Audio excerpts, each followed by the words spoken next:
बिस्मिल्लाहिर्रहमानिर्रहीम। Welcome to technology knowledge. दोस्तों, उम्मीद है आप सब खैरियत से होंगे।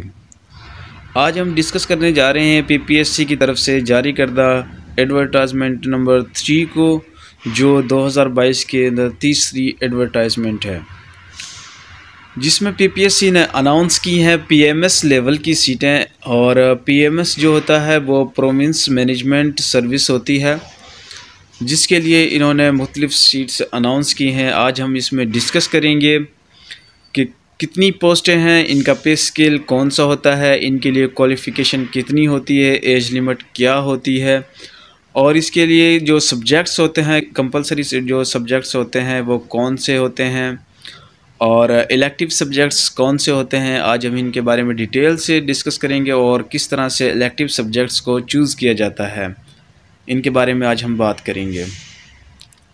दोस्तों, वीडियो स्टार्ट करने से पहले मेरी आपसे रिक्वेस्ट है, अगर आप हमारे चैनल टेक्नोलॉजी नॉलेज पे न्यू हैं तो हमारे चैनल को सब्सक्राइब कीजिएगा और बेल आइकन को प्रेस कीजिएगा ताकि आने वाली हर वीडियो आप तक पहुंचे बर वक्त। दोस्तों, वीडियो स्टार्ट करते हैं। पीएमएस जो एब्रीवेशन होता है प्रोविंस मैनेजमेंट सर्विस का, इसका पे स्केल 17 होता है, जिसमें आप एससी वगैरह बन जाते हैं, डीसी बन जाते हैं, यानी असिस्टेंट कमिश्नर वगैरह बन जाते हैं। आपको पंजाब के किसी भी डिस्ट्रिक्ट के अंदर आपकी पोस्टिंग होती है, वो आपको पंजाब में कहीं पे भी आपकी पोस्टिंग कर सकते हैं।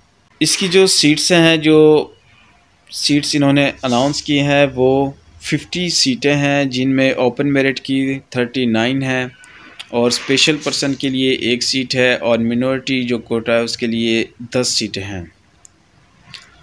और इसी तरह से फिर एक्साइज एंड टैक्सेशन ऑफिसर की जो सीटें हैं वो 5 सीटें हैं, जिन पे आप एक ही फ़ीस से अप्लाई कर सकते हैं। इनके लिए क्वालिफ़िकेशन ग्रेजुएशन होती है, वो भी 2nd डिवीज़न में होती है। आपने किसी भी यूनिवर्सिटी से जो कि HEC से ऑर्गेनाइज हो, उससे आपने ग्रेजुएशन की हो, बैचलर डिग्री की हो, आप इस पे अप्लाई कर सकते हैं। और 2nd डिवीज़न आपकी मस्ट होनी चाहिए, यानी 3rd डिवीज़न नहीं होनी चाहिए, वो एक्सेप्टेबल नहीं होती इसमें।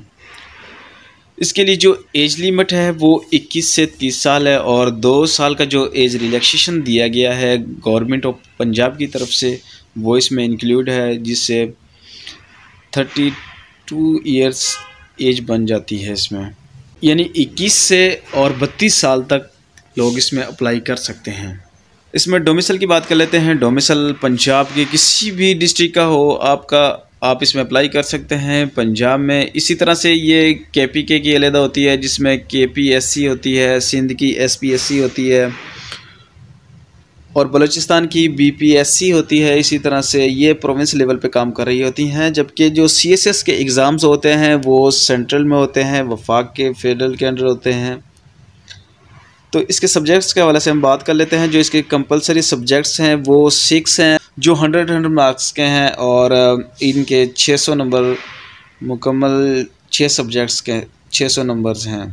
जिसमें पहले नंबर पर बात कर लेते हैं इंग्लिश एशे की, जो कि सब्जेक्टिव पेपर होगा। इसमें ऑब्जेक्टिव पेपर नहीं है इंग्लिश एशे का, और ये 100 नंबर का होता है, जिसमें से आपने 40% लाजमी हासिल करने होते हैं। और ओवरऑल अगर आप इनको देखें तो आपके 50% होने चाहिए तमाम बुक्स के।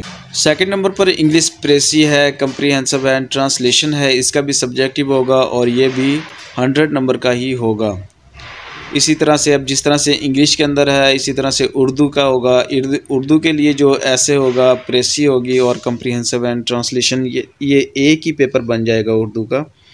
जिस तरह से इंग्लिश के 2 पोर्शन बनाए हुए हैं, 2 पेपर्स बनाए हुए हैं, लेकिन उर्दू का एक ही पेपर होगा, और सेम टू सेम ऐसे ही होता है, बस वो इंग्लिश की ट्रांसलेशन होती है और ये उर्दू में करना होता है। इसके भी 100 नंबर होते हैं। और इसी तरह से इस्लामिक स्टडी है, नॉन मुस्लिम्स के लिए जो एथिक्स होती है, और मुस्लिम्स के लिए इस्लामिक स्टडी होती है, इसके भी 100 नंबर होते हैं। 5th नंबर पर पाक स्टडी है, जो कि उसके भी 100 नंबर की होती है, लेकिन इसमें कंबाइन किस्म का जो पेपर होता है, इसमें सब्जेक्टिव भी होता है और ऑब्जेक्टिव भी होता है। और याद रखिएगा, जो ऑब्जेक्टिव पेपर होता है इसमें नेगेटिव मार्किंग होती है, क्योंकि PPSC जो है वो नेगेटिव मार्किंग लेता है।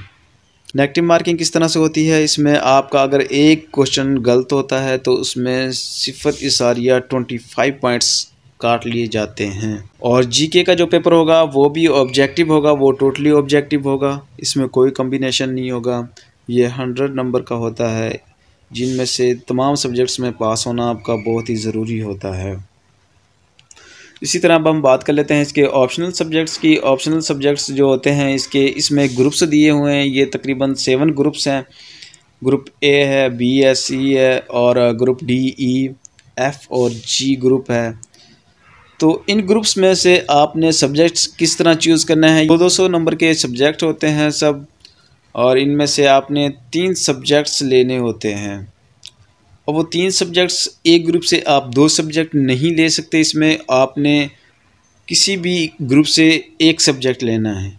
और इस तरह से आपने 3 अपने सब्जेक्ट्स लेने हैं जो आपको इजी लगते हैं। आपने वो सब्जेक्ट जो आपने पहले रीड किए हुए हैं, जितने भी आपने गो थ्रू किए हैं, वो सब्जेक्ट्स आपने यहाँ से चूज़ करना है जिनको आप इजीली तैयार कर सकते हैं। और उनमें आपने 200 नंबर का पेपर देना होगा, और ये सब्जेक्टिव ही होगा। जितने भी पेपर्स होंगे इसके ऑप्शनल के, वो सब्जेक्टिव होते हैं। इसकी जो लास्ट डेट है अप्लाई करने के लिए वो 28 मार्च 2022 है। और दोस्तों इसके जो टोटल मार्क्स होते हैं, वो जो सब्जेक्ट्स के मार्क्स होते हैं, कंपलसरी सब्जेक्ट्स के 600 होते हैं, और 3 सब्जेक्ट्स आपके ऑप्शनल होते हैं उसके भी 600 होते हैं। और वो टोटल मार्क्स जो होते हैं इसके 1200 होते हैं, जबकि 200 नंबर जो होते हैं वो वाइवा के होते हैं। और वाइवा को कंप्लीट करना, उसको भी आपने अचीव करना होता है। अगर आप उसमें फ़ेल हो जाते हैं तो आप कम्प्लीटली फ़ेल हो जाते हैं, वहाँ पे भी आपको पास होना ज़रूरी होता है। CSS में 1500 नंबर होते हैं टोटल, और जो PMS होता है इसमें 1400 नंबर्स होते हैं। 200 नंबर वाइवा के होते हैं और 1200 नंबर जो होते हैं वो सब्जेक्ट्स के होते हैं। तो दोस्तों इसमें अप्लाई करने के लिए जो लास्ट डेट है वो 28 मार्च 2022 है। और इसकी जो बैंक फ़ीस होती है वो 1000 फ़ी होती है, जो आपको रिटर्न नहीं की जाती बाद में। और दूसरा, अगर आप बिलफर्ज अप्लाई कर देते हैं, एग्ज़ाम में अपीयर नहीं हो सकते, तो फिर आपका जो चांस होता है वो ज़ाया नहीं होता। आपका चांस उसी वक्त ज़ाया होता है जब आप पेपर में अपीयर होते हैं, और अपीयर होने के बाद अगर फेल हो जाते हैं तो आपका एक चांस ज़ाया हो जाता है। इसमें 3 चांसेस होते हैं, PMS के लिए भी और CSS के लिए भी 3 चांसेस होते हैं। तो आप लोग अप्लाई कर दीजिएगा 28 मार्च से पहले पहले। मिलते हैं एक नई वीडियो के साथ, तब तक अपना और अपने चैनल का ख्याल रखिएगा। अल्लाह हाफिज़।